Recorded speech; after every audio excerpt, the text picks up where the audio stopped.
Revolution of common sense. Revolution of common sense. A revolution of common sense. Truth was once common sense, but today, truth is uncommon. Explore biblical truths around faith, business, and politics with Peter Demas. Uncommon sense in current times.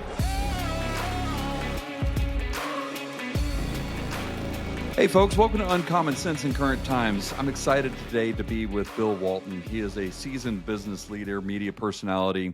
He's the former CEO of Allied Capital Corporation. He led the company's growth from $600 million to $9 billion in managed assets. Played a key role in Trump's presidential transition team for economic agencies.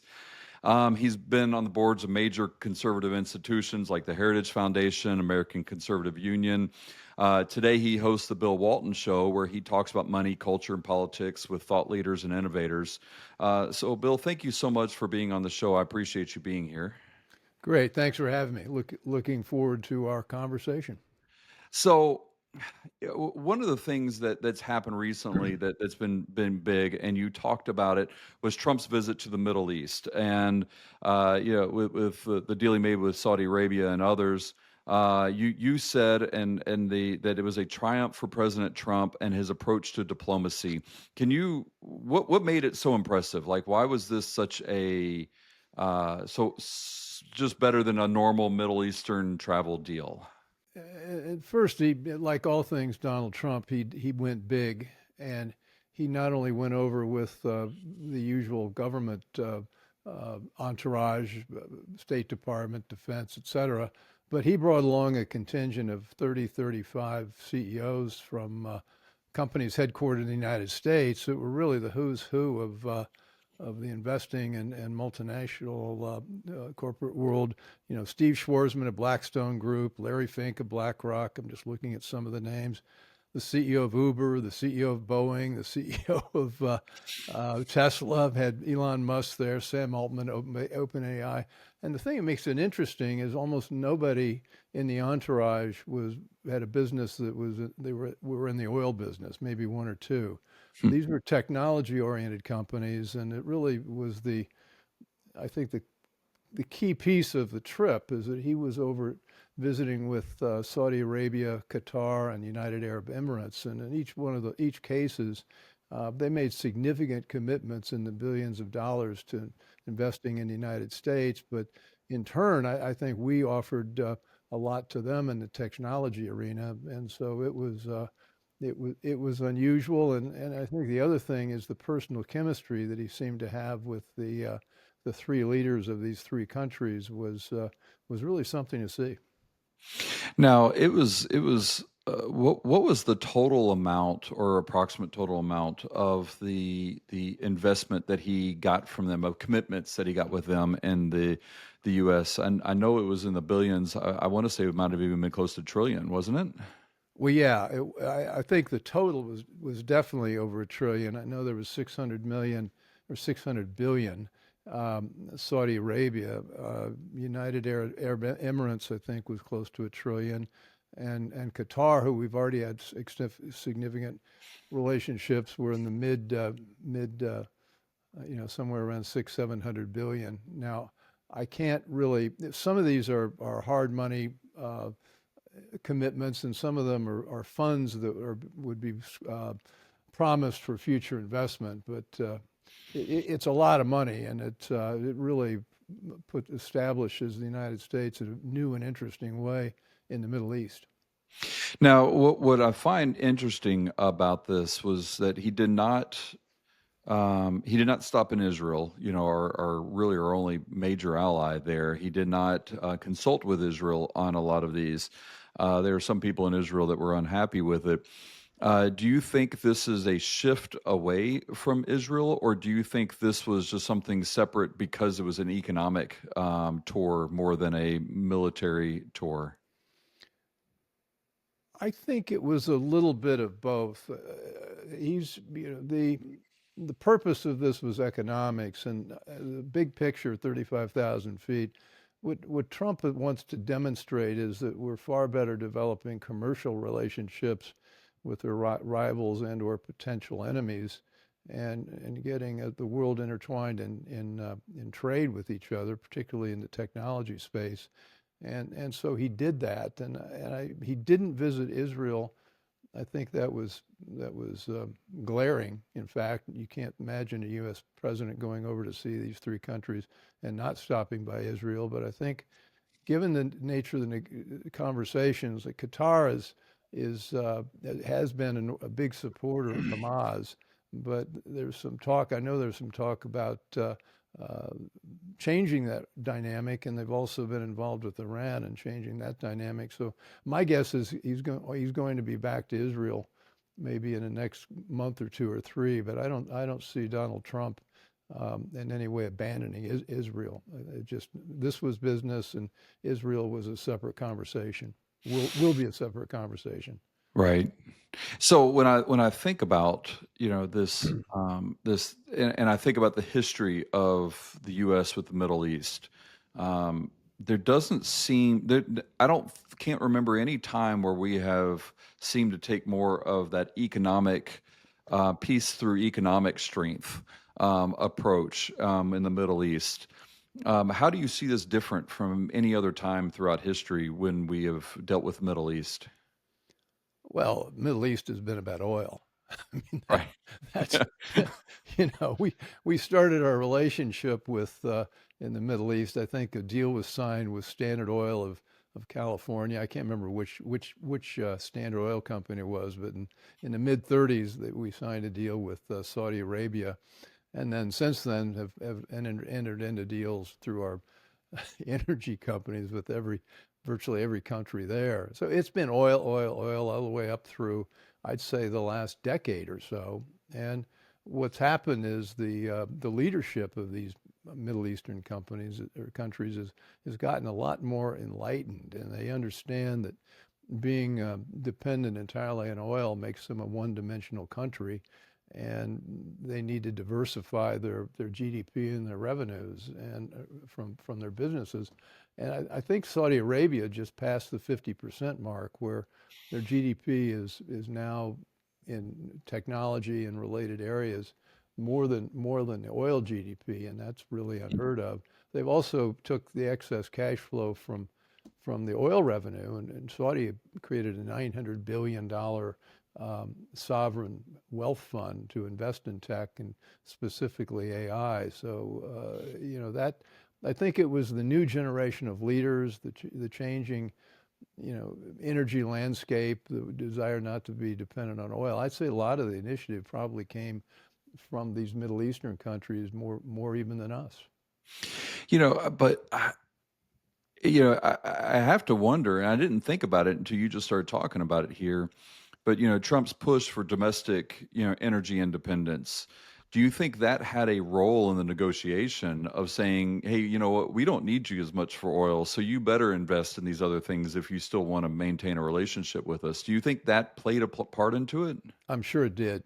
I mean, the United States has demonstrated under Trump 1.0 that we can be energy independent, and now that he's undoing a lot of the bad energy policies that Biden put in place, we're going back to that lickety split. And so I think they had to figure out a new way to have a relationship, and that was part of it. Then of course, the Donald is not opposed to using a stick in addition to a carrot. Right. And I think the stick was probably hey guys, you got to get with the program here because we have a lot of options. But what he's doing though with this relationship with these Arab countries and coming back to Israel, and I'm a major supporter of Israel, it makes the region more stable. If we have these companies investing in technology, they're going to be putting up some of those massive facilities for the cloud, and it requires a lot of energy, and they of course have that almost free energy in abundance in Arabia, and so they're going to be providing that kind of I guess export to the world in addition to oil. And the trade relationships are getting very interesting and very complicated, and I think it makes it less likely to have the kind of volatility that we've seen in the last 50, 100 years. Now, part of the deal was, especially with Saudi Arabia, and was the military. We've increased and we've given them a lot more military support, military equipment, et cetera, as part of this deal. I think the F-35 stealth fighter was part of it. On it, does that end up shifting kind of uh, from a defense perspective? Does that shift some of the balance of powers in that region? Do you think? I think it sort of keeps it where it's been. Saudi Arabia has been a big defense customer of the United States, and this one involved a $142 billion arms deal. Lockheed Martin F-35, you've already mentioned it. But it also, turning around, we also agreed to provide, I can't remember which country, I think it was Saudi Arabia, a commitment from Nvidia for 500,000 chips that can be used in developing artificial intelligence. And so we're not only selling direct defense products like jet airplanes, but also maybe indirect defense products, which is an artificial intelligence capability. And that's, as we know, that's the future of war, future of everything really, is having advanced expertise in AI. So it's more of the same. We also agreed to let Saudi Arabia pursue a civilian nuclear energy program, not enriching uranium to create nuclear weapons, but for whatever reason, Saudi Arabia doesn't think they have enough energy, so they negotiated their ability to get that done. And the Crown Prince there has been a real force of nature, and I think he not only wants to diversify out of oil and into technology, also wants to diversify into nuclear for reasons that maybe only he knows. Well, and that's kind of another concern, I guess, because when I look at Saudi Arabia now versus Iran in the 70s before the revolution, there was, between like the 1950s and the 1970s, the U.S. supplied them with the largest military equipment than any other place in the world. Both countries at that time were trying to modernize, they were trying to westernize, but they were also very authoritarian. They suppressed groups. I think the Crown Prince recently executed, I want to say, like in the last few years, like 81 Shia Muslims for trying to have a revolution. Yeah, and there's also the murder of Jamal Khashoggi. Right. So I guess if there is something that happened in Iran, because obviously we thought our relationship with Iran was great in 1978, and then the Ayatollah took over, and then everything shifted. By us giving them this power, by us giving them this based off of now, should we be afraid, and should Israel be afraid that something like that could also happen? Maybe not with this crown prince, but maybe the next one down the road. Well, I think, well, let me back up just a bit. One of the criticisms of Donald Trump in this trip is that he normally we've gone over every foreign trip seems to be a nation building trip promoting liberal democracy like the United States and our institutions. This trip was notably absent. Those ideas were notably absent from this trip. This was a commercial venture largely, and not a lot of rhetoric about democracy here or there. And he was very accepting of the leaders of these three countries, and particularly Qatar has got a tough relationship had with as an ally of Iran and Hamas. So that was not even mentioned here. So yeah, is there risk? Absolutely. But I think his view is that if we get these commercial relationships cemented, it lowers the odds of a conflagration. And then with the civilian nuclear capability, I think we've got the ability to monitor that much. With Iran, it's all done in stealth, and in Saudi Arabia, we're going to have direct access to what they're developing and which technologies they're using. With Iran though, and now we start seeing these as we develop relationships with these three countries, again, we have a great relationship with Israel.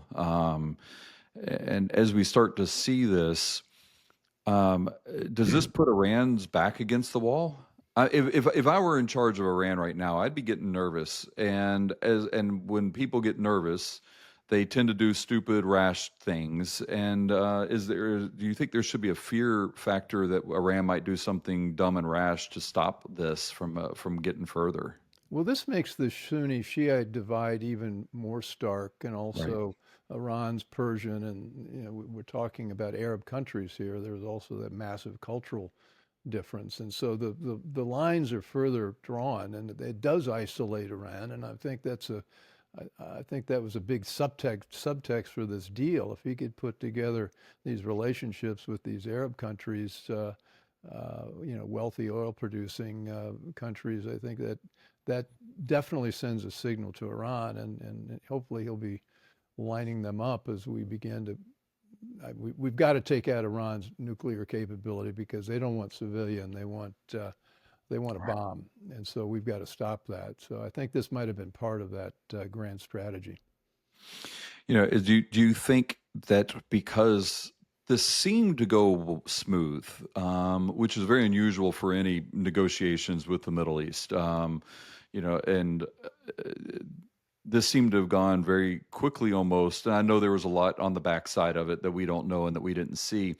Do you think this also helps in the negotiation with the tariffs with other countries? Do you think this goes well with other countries out there with negotiations? Well, yeah, you've got to look at the relationship that these countries have with China. I mean, China has been assiduously courting every country in the Middle East to bring them into the Chinese sphere of influence, and this is a big blow to China's ambitions there. Particularly with the 500,000 ships that are being provided, that's a stick in the eye to China, and they've got to feel like they're potentially being closed out of this region. And so, yeah, that plays into the negotiations that we're having now with them. We had a 145% tariff, which we thoughtfully reduced to 30%, and China reduced their 125% to a thoughtful 10%. But we're still nowhere in terms of the give and take of negotiation. Right. So I'm sure that we've mentioned what's going on in the Middle East when we're talking to China. But what about, let's say, with Europe? What about with other countries in the Middle East? Do you think that we can? Do you think this is going to be a springboard for other collaborations, or do you think this is kind of like, hey, we've done this, we've stuck our flag in it, now we're going to go in and deal with another problem? Trump seems to have boundless energy, so I don't know if we can really know on that. Well, I think that this is a signal. Believe this was his first major trip outside the United States, and normally a U.S. president would round up the usual countries, go to France or Germany or the UK or China or India, someplace like that. This, I think, signals a real focus on these developing countries.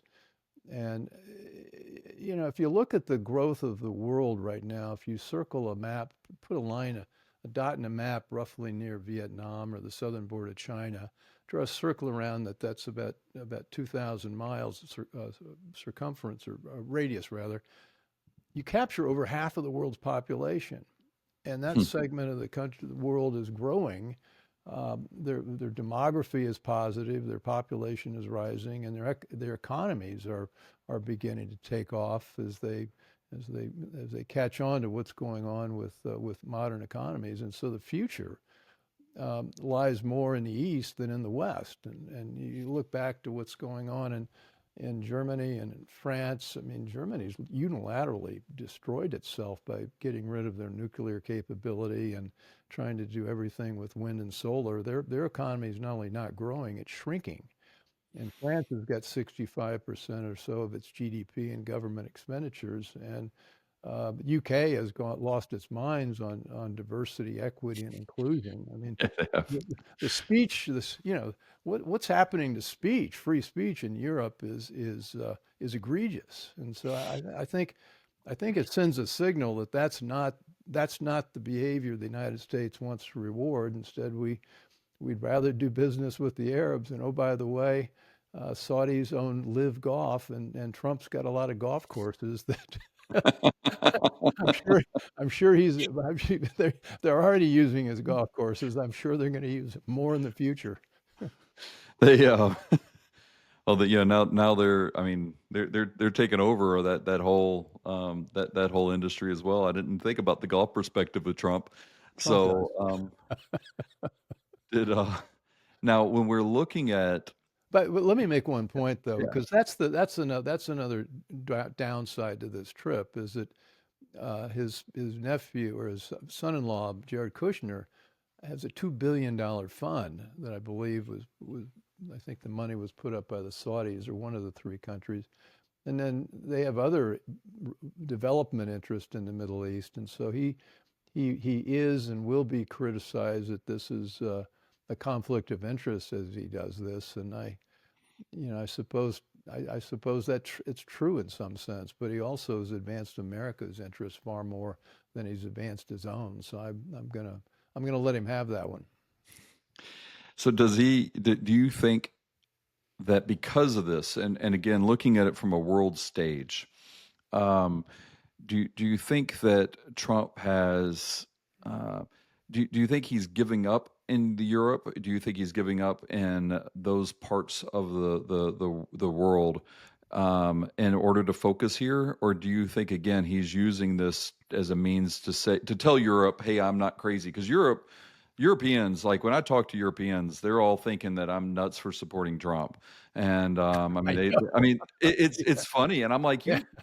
your leaders are actually worse. Like, I don't understand, but it's funny to me what they believe. Do you think he is just kind of sending a message to them too that I'm not crazy and that we can negotiate later? Or do you think, to your point, he's just like, look, I'm done with you until you get your act together, and then we're going to continue working this path? I don't think he's done, but I do think this sends a signal that there are other girls at the party, Right. and that he's perfectly willing to do business with them. I think he's sending a signal to Europe that if you want to get in the good graces of the United States, let's talk about economic partnerships. I mean, we've had this debacle of the war in Ukraine, and it's been astonishing that we've seen a couple $100 billion, maybe $300 billion of spending go up in smoke, and we don't know how much of that was siphoned off in fraud. But we also know that a lot of the weapons that we thought we were going to be using in a conventional war like this are not that effective. Right. And so all of a sudden and the cupboard's bare with a lot of the missiles that we need to conduct another conventional war. And so we're looking at real strategic weakness in Europe, and they would be really smart to wake up to losing the climate change madness and getting with a practical modern economy using fossil fuels, and also getting back into nuclear. And I think we're also saying that the First Amendment issues, which we would call it that, they don't have the Constitution. I think we're also saying your cultures are going away that we don't want to go. And, so these countries have been around for, over 1,000 years. So Right. I think it's hard to say what this looks like 25 years from now, but certainly right now, I think he's pointing in the right direction. What do you think is probably the biggest pitfall with these deals? Where do you see as kind of your bigger concerns with what you see happened? Well, he could have misjudged the leadership. I think Explain that. he's betting that these commercial relationships will bring these people alongside the United States, and I think specifically he might be betting that Qatar and the relationship with Iran and Hamas will be dramatically changed by what we're doing with them now.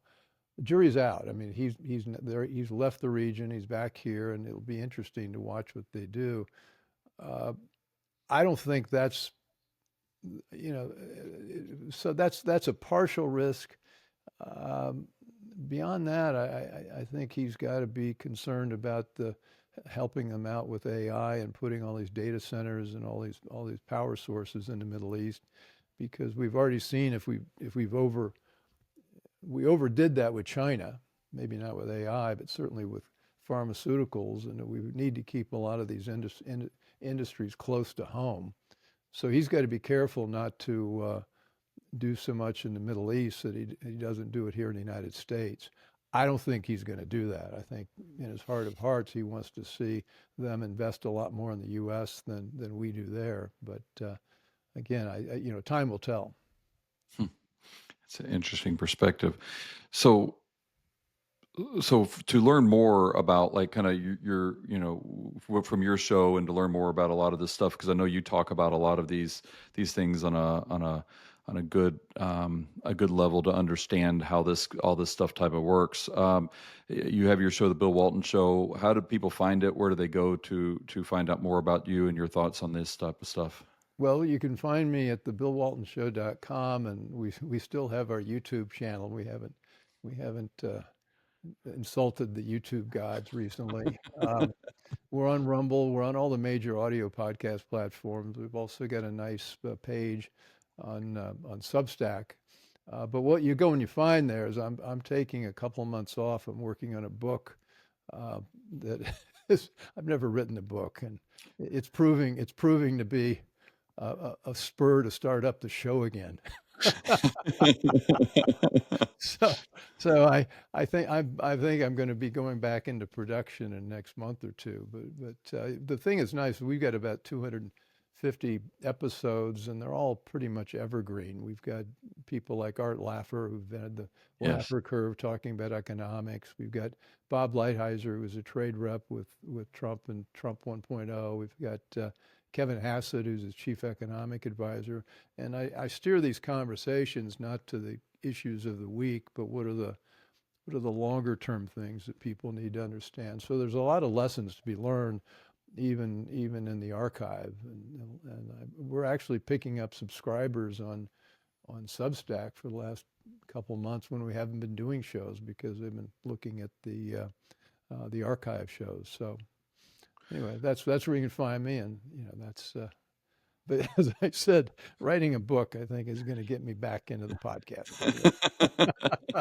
I understand that completely myself. So, well, Bill, thank you so much. I do appreciate you being on, and I look forward to seeing your book getting released, and hopefully we can have you on to talk about it. Oh, that'd be great. Okay, I look forward to future conversations. When I start up the show, I'll have you on. All right, sounds good. Thank you so much. I appreciate it. Great. Take care.